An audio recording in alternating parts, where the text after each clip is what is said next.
Look at this geezer. Look at it. Everywhere they go. Chelsea You find anyone here, innit? Everywhere they go. I thought he threw his season ticket away. Even at home, Chelsea get battered. I told you, you know what I mean? Even at home, Chelsea get battered. Even at home. Who we got here? Big Stricto. Days, bro. See you later, man. I thought we weren't going to games anymore. Chelsea get battered everywhere they go. Yeah, Chelsea are in 6 cup finals out of 7. Ask him if he likes that. But anyway, Chelsea 2, Arsenal 3, and in true Mikel Arteta fashion. 4? Oh, sorry, 4. Oh my days, it is 4. Yeah. In true Mikel Arteta Teflon Don settings. It just reminds of Boxing Day in 2020 when we were losing on a regular basis, consecutive defeats, and then it just comes out of it. And I looked at the line-up, I saw a back three, I saw Eddie up front, wasn't happy, but then what I didn't realise is that there was energy. Let's face it. El Neni was quality. El Neni was quality. You know what? Shake that guy's hand. That guy gets a lot of flack from our fans. A lot of fans are saying about Xhaka being a minx, right? Go and change those words and say El Neni was a minx. Mohamed El Neni, right? Let me tell you something now. You people have criticised you. They called you all sorts of derogatory names in terms of your quality of the club, quality of your, as a player, and that you're not a credit to the club. Let me tell you something now. It's players like Mohamed El Neni that you should build statues of. Not those superstars who turn up every 3 or 4 minutes. Not people like Granit Xhaka, who had a mixed game again. It's Mohamed El Neni. He was flawless. Broke up attacks. He's passing as well. And you know what? He always turns up for this football club. Despite the fact he hardly ever plays. When we were struggling under Arsene Wenger in the last few seasons, who used to turn up and still give credible performances and were a credit to this football club? Mohamed El Neni. Under Unai Emery, the much maligned Unai Emery, when players were getting criticised left, right and centre, when there was bad eggs, left, right, centre and even north and south, Mohamed El Neni always turned up with us. And look at it today. Mohamed El Neni was the best player on the pitch. Yes, Saka finally broke his penalty to do. Yes, Odegaard was involved in a lot of goals. Smith-Rowe scored again, customary goal against Chelsea.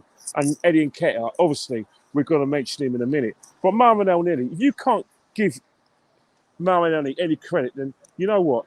We get very much maligned for the players we rate and the players we don't rate. But let me tell you something now.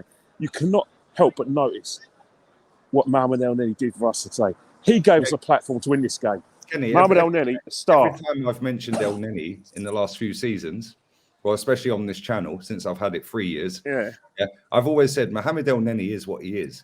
But he knows his limitations. He knows what he's good at, and he knows what he's not good at. Which is why we get onto certain players like Granit Xhaka, like this season, for example, Ben White. I'm going to come on to him in a minute because I thought he was the worst. God, you know what? The first half, I could have killed him and Gabriel.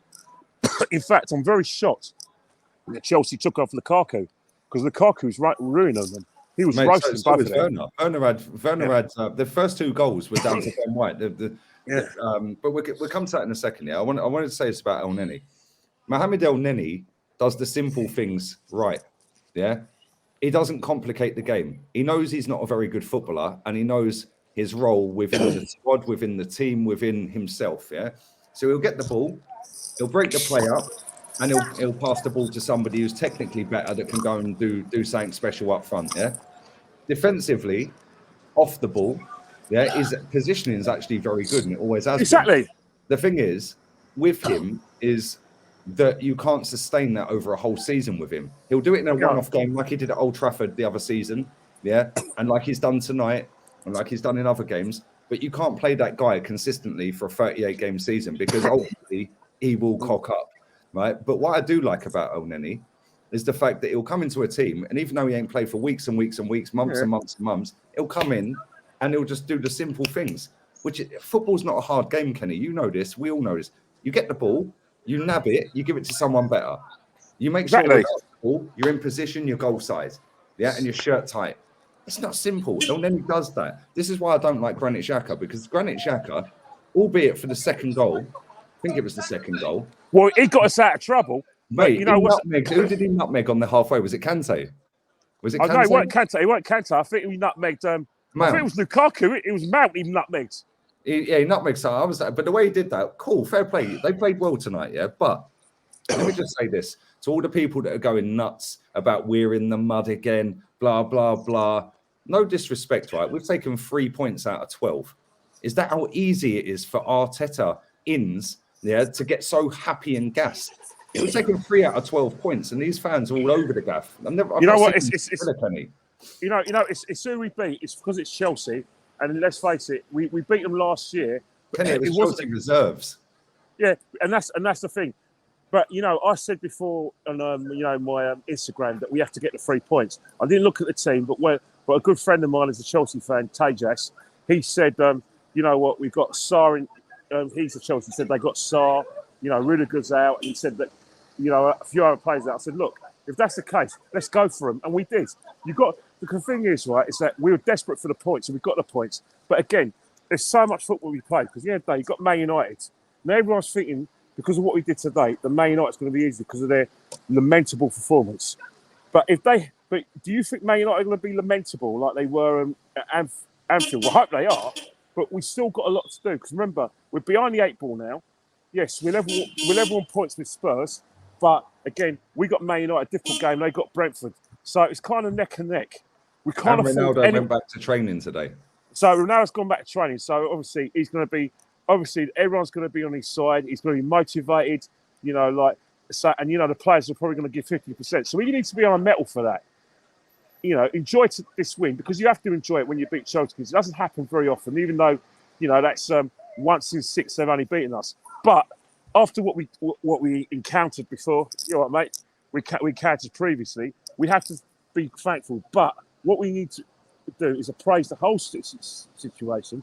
And still demand that we do get the top 4 because, like I said, we threw it away. Now it's back within our grasp. Although so much football we've played, so in that respect, I'm going to enjoy this today and probably tomorrow. But I'm getting back to business. It's Man United, and we got to be on that because let's face it, there's still a lot of things that we did wrong today. We have to be concerned about the defence. We have to be concerned that every time Chelsea got in the box, they're able to get.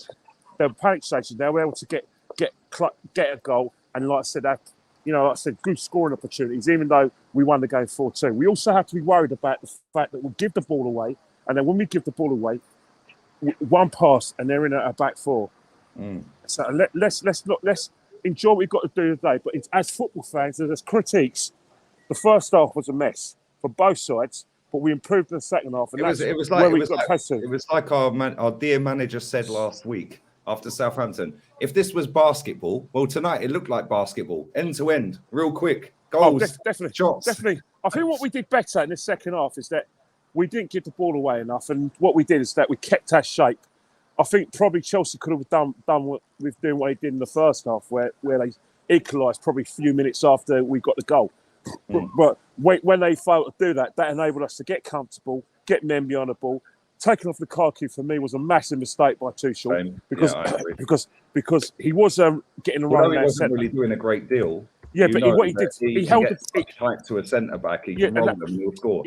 Yeah, and then what he did is that he was bringing Alonso into the game. He was bringing Werner into the game, and Mount was creative. When he went off, Mount was playing a bit deep, and Mount didn't really get in the game. He wasn't making those runs in behind, and neither was Werner.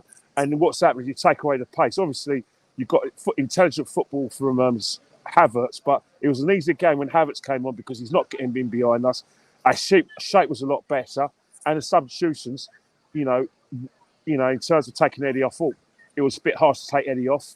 But let's face it, we're probably going to need him for Man United now. Even for United now, mate. That's the first 2 open play goals that our strikers have scored. Exactly. So he's probably going to save them. Cedric Cameron as well gave us a bit of like I said, balance in the team. And I suppose what happened is that there were still goals in it for us, and we took them. A bit of mistakes by Chelsea.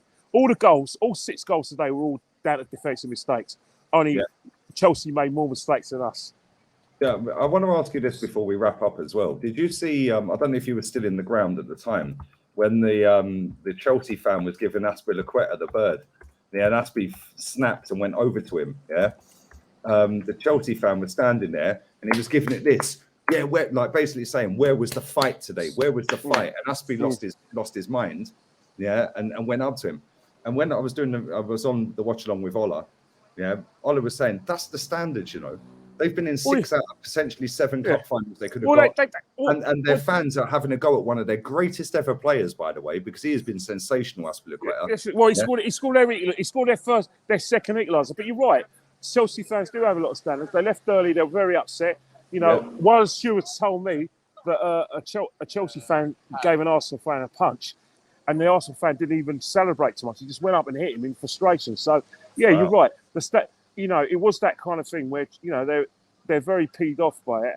You know, I was saying before the game that they got nothing to play for. Third place is cemented for them, and that they're in a cup final, and that, you know, it was us who needed to win the game, and we went and duly done that. But one thing I will say is that it's very enjoyable to win here, but let's not get ourselves in the position, because remember, we've been here before. Giant step forward, and then we take 2 massive steps back. So, you know, I can understand the caution. I feel right now, despite a celebration, I can see your caution in your face as well, because, you know, right now it's Man United. Caution, Kenny. That's him now. Statute settings with his fan base, all's forgotten. Yeah, that's now him in a job for another year. Well, yeah. But you know what it's like. You know, coming to Stamford Bridge and winning, we don't do that often, even though we've got a strangely good record against Chelsea. So obviously they're gonna milk it. But I do understand the frustration, because, you know, what if we get turned over again a few times, or is he keeping his job on the basis of, you know, this great win today? It shouldn't be about that. It should be about Solskjaer. It's exactly the same as Ole Gunnar Solskjaer, mate. Yeah. Every time you think that guy is about to get sacked, yeah, he'll come up with a PSG result, a Man City result. Yeah, things you're not always going to be able to. Your luck will run out eventually. It happens in football, and this is why, Kenny, I sit there and we say it's not sustainable. Great win, enjoy it. Listen, I love you with all my heart, yeah, and I love that you've had a great night and the atmosphere looked lit, yeah, and it was a great performance. Yeah, but ultimately, in the grand scheme of things, it means fuck all. Yeah, nothing. Well, yeah, definitely. If we lose against Man United, and, you know, I said in the next game we get turned on against West Ham, then all this hard work, you know, that players like Amnelli put into it, you know, and, you know, players, you know, the performance of Eddie, the goal from Smith Rowe, and, you know, Saka getting his confidence back, is for nothing. So we've got to make sure this is not for nothing, because we've been here before. Exactly. Listen, we're gonna do player ratings in a bit if you make it home. If you don't, then I'll just do them with Jez. I'll keep you posted. Listen, Kenny, get home safe, man. Yeah, be careful, man. That King's Road, yeah, it's like, you know, a little bit naughty. Arsenal fans getting smacked up and all that. Do you know what I mean? Yeah. Well, we get battered everywhere we go. I'll see you later. Take care, man. Love you, mate. Of course, all the time. See you later.